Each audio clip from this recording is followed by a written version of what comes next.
Joe Kleen, Southern Hospitality, February 15th, 1990, 174. The wall of vegetation that greeted the 6 Kleens and 2 lanes as they closed the distance from our dearest drop-off at the Mount Liamwiga trailhead and its attendant half-dozen cars parked haphazardly along the gravel parking lot was simultaneously thrilling and overwhelming.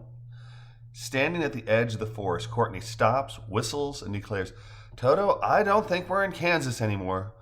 "Hold the line. Love isn't always on time," Joe agrees. "We've come this far. I guess we've got nothing to lose by entering the forest of no return." "Geez, Kels," Phil says, twisting his head as he tries to peer into the woods. "Is this what it looked like at ground level at treetop tours?" "Absolutely not," Kelsey replies, shaking her head. "There wasn't nearly as much low vegetation. It was mostly trees, not underbrush. Maybe it'll be less intimidating once we start climbing." "I think it's cool," Kat enthuses. "This beats Yosemite for pulse quickening, that's for sure." "So long as there are no earthquakes this time, I'll be happy," Adam says, shaking his head as they step across the threshold from sun-drenched grassland to a narrow path overgrown with hanging vegetation. "California earthquake?" Joe asked, turning his head slightly. "Didn't you mention an earthquake the night you were, what did you say, that the beach was spinning?" Kat shrugs and says, "Maybe. I really don't remember much of that night from about 10 o'clock on, but that sounds likely. If you've never been in an earthquake, there's really no way to describe how it feels. Back in October, Adam and I had just gotten into the stadium for the A's and Giants game when the quake hit."